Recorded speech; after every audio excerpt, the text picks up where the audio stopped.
مفتی ادریس فلاحی صاحب کے یوٹیوب چینل کو سبسکرائب کیجئے، لائک کیجئے، کمنٹس اور شیئر کیجئے۔ السلام علیکم ورحمۃ اللہ وبرکاتہ۔ مکرم ناظرین گرامی، بہت سارے ہمارے دوستوں نے کمنٹ کیے، کافی لوگ پوچھتے ہیں کہ یہ میک ڈونالڈ جو ہے اور اسی طرح KFC ہے، پیزا ہٹ ہے، یہاں پر جو چکن آتا ہے، مرغی کا جو گوشت ہوتا ہے، کیا اس کو ہم کھا سکتے ہیں؟ جائز ہے، ناجائز ہے، کیا حکم ہے؟ دیکھیں دوستو بزرگوں، گوشت کے سوا جتنی چیزیں ہوتی ہیں کھانے پینے کی، روٹی، پانی، بسکٹ وغیرہ کھانے پینے کی جو چیزیں ہوتی ہیں گوشت کے سوا، ذبیحے کے سوا، ان میں اصل حلت ہے۔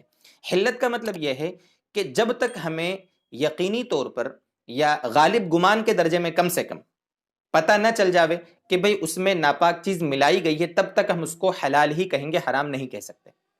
جیسے میں مثال دیتا ہوں، مثلا کھانے پینے کی چپس ہے، ویفرز ہے، کلفی، آئس کریم ہے، وغیرہ وغیرہ، یہ ایسی چیزیں ہیں، روٹی ہے، بسکٹس ہیں، یہ چیزیں ایسی ہیں کہ یہ ذبیحے سے تعلق نہیں رکھتی، یہ کھانے پینے کی چیزیں ہیں۔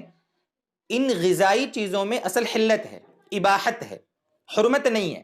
جب تک ہمیں یقینی طور پر پتہ نہ چل جاوے کہ یہ چیز ناپاک اس میں ملائی گئی ہے، اور ناپاک چیز ملانے کے بعد اس کی جو ہیئت ہے، اس کی جو حیثیت، اس کی جو ماہیت کہتے ہیں، وہ تبدیل نہیں ہوئی ہے، بلکہ وہ ویسی کی ویسی ناپاک جس میں ملائی گئی ہے، تو ہم کہیں گے کہ وہ چیز ناپاک ہے، اس کو مت کھاؤ۔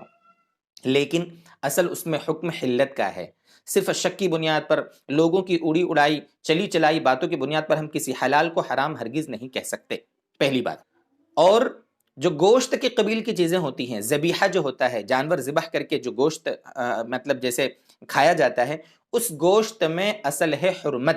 حرمت کا مطلب یہ ہے کہ جب تک یقینی طور پر یا غالب گمان کے درجے میں ہمیں کسی جانور کے شرعی طور پر حلال کیے جانے کا جب تک علم نہ ہو جاوے، ہم گوشت کو نہیں کھا سکتے۔ یہ گوشت کے معاملے میں شریعت کا اصول ہے۔ آپ سمجھ رہے ہوں گے فرق گوشت کا اور دیگر کھانے پینے کی چیزوں کا۔ دیگر کھانے پینے کی چیزوں میں اصل حلت ہے، جب تک حرام کا پتہ نہ چلے اس کو کھانا جائز، اور گوشت میں اصل حرمت ہے، جب تک اس کے شرعی طور پر حلال کرنے کا ہمیں معلوم نہ ہو تب تک ہم گوشت کو نہیں کھا سکتے۔ یہ گوشت کے بارے میں اصول ہے۔ اگر یہ اصول ہمارے ذہن میں رہے گا تو دوست بزرگ ہم آسانی سے اب اس منزل پر پہنچ سکیں گے کہ جو یہ پیزا ہٹ ہوا، KFC ہوا، میک ڈونالڈ ہوا، وہاں پر جو چکن ملتا ہے، جو بھی چکن کی چیزیں ملتی ہیں، مرغیاں ذبح کی ہوئی، تو دوست بزرگوں ہمیں کیسے پتہ، ہمیں کیسے یقین ہوگا کہ وہ شرعی طور پر اور حلال طریقے سے ذبح کی گئی ہیں؟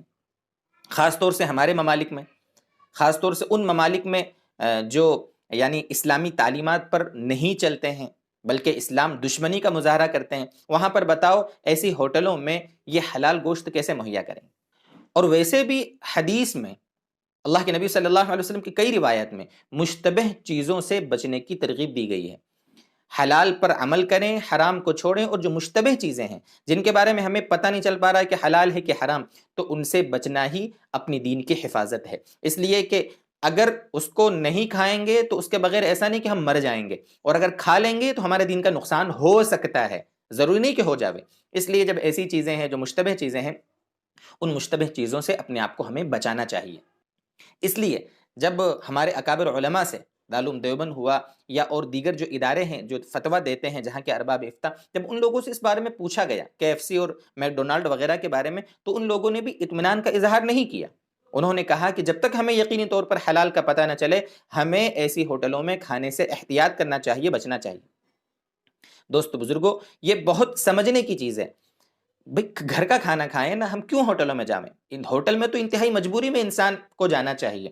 گھر کا صاف ستھرا، اپنا گھر کا بنایا ہوا، جس میں حرام کی بالکل آمیزش نہیں ہے، گھر کی عورتوں نے ذکر کرتے کرتے بنایا ہے، تو اس کھانے کی جو برکت ہے، اس کھانے میں جو نورانیت ہے، وہ ہمیں یہ ہوٹلوں کے کھانوں میں کہاں ملے گی؟